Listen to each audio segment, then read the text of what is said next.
ഉൽപ്പത്തി 19 അധ്യായം.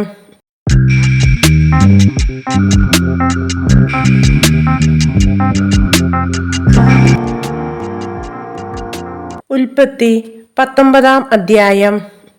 സോദോമിന്റെ പാപം. വൈകുന്നേരമായപ്പോൾ ആ 2 ദൂതന്മാർ സോദോമിൽ ചെന്നു. ലോത്ത് നഗരവാതിൽക്കൽ ഇരിക്കുകയായിരുന്നു. അവരെ കണ്ടപ്പോൾ ലോത്ത് അവരെ എതിരേൽക്കാനായി എഴുന്നേറ്റ് ചെന്ന് നിലം പറ്റെ താണു വണങ്ങി. അവൻ പറഞ്ഞു, യജമാനന്മാരെ, ദാസന്റെ വീട്ടിലേക്ക് വന്നാലും കാൽ കഴുകി രാത്രി ഇവിടെ തന്നുഴാ, രാവിലെ എഴുന്നേറ്റ് യാത്ര തുടരാം. അവർ മറുപടി പറഞ്ഞു, വേണ്ട, രാത്രി ഞങ്ങൾ തെരുവിൽ കഴിച്ചുകൊള്ളാം. അവൻ വളരെ നിർബന്ധിച്ചപ്പോൾ അവർ അവന്റെ വീട്ടിലേക്ക് പോയി. അവൻ അവർക്കൊരു വിരുന്നൊരുക്കി, പുളിപ്പില്ലാത്ത അപ്പവും ഉണ്ടാക്കി. അവർ അത് ഭക്ഷിച്ചു. അവർ കിടക്കും മുമ്പേ സോദോം നഗരത്തിന്റെ എല്ലാ ഭാഗത്തു നിന്നും യുവാക്കന്മാർ മുതൽ വൃദ്ധന്മാർ വരെയുള്ള എല്ലാവരും വന്ന് വീട് വളഞ്ഞു. അവർ ലോത്തിനെ വിളിച്ചു പറഞ്ഞു, രാത്രി നിന്റെ അടുക്കൽ വന്നവരെവിടെ? ഞങ്ങൾക്ക് അവരുമായി സുരപോടങ്ങളിൽ ഏർപ്പെടേണ്ടതിന് അവരെ പുറത്തു കൊണ്ടുവരിക. ലോത്ത് പുറത്തിറങ്ങി കതലടച്ചിട്ട് അവരുടെ അടുത്തേക്ക് ചെന്നു. അവൻ പറഞ്ഞു, സഹോദരരെ, ഇത്തരം മ്ലേച്ഛത കാട്ടരുതെന്ന് ഞാൻ നിങ്ങളോട് യാചിക്കുന്നു. പുരുഷ സ്പർശമേൽക്കാത്ത 2 പെൺമക്കൾ എനിക്കുണ്ട്. അവരെ നിങ്ങൾക്ക് വിട്ടുതരാം. ഇഷ്ടം പോലെ അവരോട് ചെയ്തിട്ടുള്ളവ. പക്ഷെ ഈ പുരുഷന്മാരെ മാത്രം ഒന്നും ചെയ്യരുത്. എന്തെന്നാൽ അവർ എൻ്റെ അതിഥികളാണ്. മാറി നിൽക്കൂ. അവർ അട്ടഹസിച്ചു. പരദേശിയായി വന്നവൻ ന്യായം വിധിക്കുവാൻ ഒരുങ്ങുന്നു. അവരോടെന്നതിനേക്കാൾ മോശമായി നിന്നോടും ഞങ്ങൾ പെരുമാറും. അവർ ലോത്തിനെ ശക്തിയായി തള്ളി മാറ്റി വാതിൽ തല്ലിപ്പൊളിക്കാൻ ചെന്നു. പക്ഷേ ലോത്തിന്റെ അതിഥികൾ കൈനീട്ടി അവനെ വലിച്ചു വീട്ടിനുള്ളിലാക്കിയിട്ട് വാതിലടച്ചു. വാതിൽക്കലുണ്ടായിരുന്ന എല്ലാവരെയും അവർ അന്ധരാക്കി. അവർ വാതിൽ തപ്പിത്തടഞ്ഞു വലഞ്ഞു. ലോത്ത് സോദോം വിടുന്നു. ആ 2 പേർ ലോത്തിനോട് പറഞ്ഞു, ഇവരെ കൂടാതെ നിന്നിട്ട് ആരെങ്കിലും ഇവിടെയുണ്ടോ?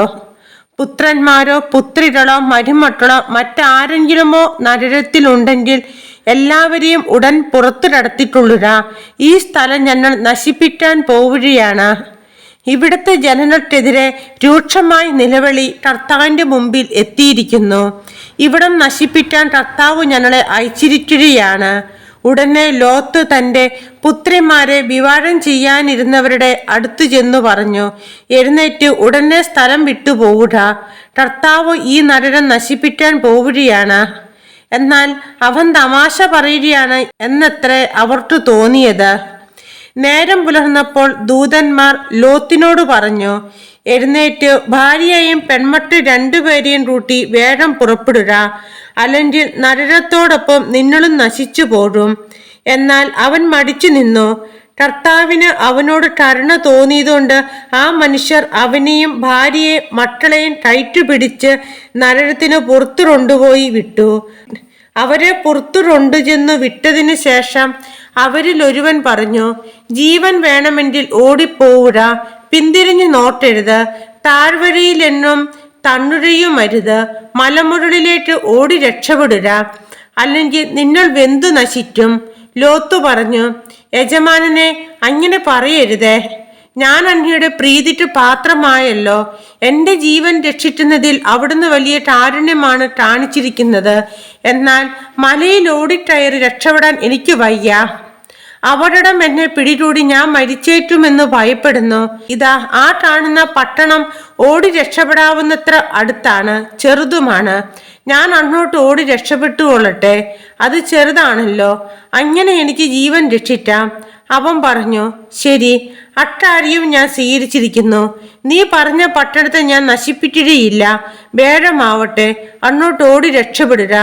നീ അവിടെ എത്തും വരെ എനിക്കൊന്നും ചെയ്യാനാവില്ല. ആ പട്ടണത്തിന് സോവാർ എന്ന് പേരുണ്ടായി. സോദോം ഗൊമോറ നശിക്കുന്നു. ലോത്ത് സോവാറിലെത്തിയപ്പോൾ സൂര്യൻ ഉദിച്ചു കഴിഞ്ഞിരുന്നു. കർത്താവ് ആകാശത്തിൽ നിന്ന് സോദോമിലും ഗൊമോറയിലും അഗ്നിയും രന്ധനവും വർഷിച്ചു. ആ പട്ടണങ്ങളെയും താഴ്വരകളെയും അവയിലെ നിവാസികളെയും സസ്യലതാദികളെയും അവിടുന്ന് നാമാവശേഷമാറ്റി. ലോത്തിന്റെ ഭാര്യ അവന്റെ പിറകെ വരികയായിരുന്നു. അവൾ പിന്തിരിഞ്ഞു നോക്കിയതുകൊണ്ട് ഒരു ഉപ്പുതൂണായി തീർന്നു.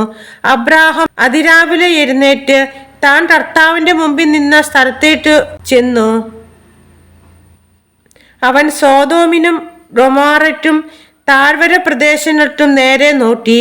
തീച്ചൂളിയിൽ നിന്നെന്ന പോലെ ആ പ്രദേശത്ത് നിന്നെല്ലാം പുക പൊണ്ണുന്നത് കണ്ടു. താഴ്വരകളിലെ നഗരങ്ങൾ നശിപ്പിച്ചപ്പോൾ ദൈവം അബ്രാഹത്തെ ഓർത്തു. ലോത്ത് പാർത്തിരുന്ന ഈ നഗരങ്ങൾ നശിപ്പിച്ചപ്പോൾ അവിടുന്ന് ലോത്തിനെ നാശത്തിൽ നിന്ന് രക്ഷിച്ചു. മൊവാബ്യർ, അമ്മോന്യർ സോവാറിൽ പാർക്കാൻ ലോത്തിന് ഭയമായിരുന്നു. അതുകൊണ്ട് അവൻ തന്റെ 2 പെൺമക്കളോടുകൂടെ അവിടെ നിന്ന് പുറത്തു കടന്ന് മലയിൽ ഒരു ഗുഹയ്ക്കുള്ളിൽ പാർത്തു. മൂത്തവൾ ഇളയവളോട് പറഞ്ഞു, നമ്മുടെ പിതാവിന് പ്രായമായി. ലോക നടപ്പനുസരിച്ച് നമ്മോട് സംരമിക്കുവാൻ ഭൂമിയിൽ വേറൊരു പുരുഷനുമില്ല. അപ്പനെ വീഞ്ഞു തുടിപ്പിച്ച് നമുക്ക് അവനോടൊന്നിച്ച് ശയിക്കാം. അങ്ങനെ അപ്പന്റെ സന്താന പരമ്പര നിലനിർത്താം. അന്ന് രാത്രി പിതാവിനെ അവർ വീഞ്ഞു തുടിപ്പിച്ചു. മൂത്തവൾ പിതാവിനോട് കൂടെ ശയിച്ചു. അവൾ വന്നു കിടന്നതോ എഴുന്നേറ്റ് പോയതോ അവൻ അറിഞ്ഞില്ല. പിറ്റേന്ന് മൂത്തവൾ ഇളയവളോട് പറഞ്ഞു, ഞാൻ ഇന്നലെ അപ്പനോടൊന്നിച്ച് ശയിച്ചു. ഇന്നും നമ്മട്ടവനെ വീഞ്ഞു തുടിപ്പിക്കാം. ഇന്ന് നീ പോയി അവനോട് കൂടെ ശയിക്കുക. അങ്ങനെ അപ്പന്റെ സന്താന പരമ്പര നമുക്ക് നിലനിർത്താം. അന്ന് രാത്രിയിലും അവർ പിതാവിനെ വീഞ്ഞു തുടിപ്പിച്ചു. ഇളയവൾ അവനോടൊന്നിച്ച് ശയിച്ചു. അവൾ വന്നു കിടന്നതോ എഴുന്നേറ്റ് പോയതോ അവൻ അറിഞ്ഞില്ല. അങ്ങനെ ലോത്തിന് 2 പുത്രിമാരും തന്നോട് പിതാവിൽ നിന്ന് ഗർഭിണികളായി. മൂത്തവൾക്ക് ഒരു മകൻ ജനിച്ചു. മൊവാബ് എന്ന് അവന് പേരിട്ടു. ഇന്ന് വരെ ഉണ്ടായിട്ടുള്ള മൊവാബിയരുടെയെല്ലാം പിതാവാണ് അവൻ. ഇളയവൾക്കും ഒരു മകൻ ജനിച്ചു. ബെൻ അമ്മി എന്ന് അവന് പേരിട്ടു. ഇന്ന് വരെ ഉണ്ടായിട്ടുള്ള അമ്മോന്യരുടെയെല്ലാം പിതാവാണ് അവൻ.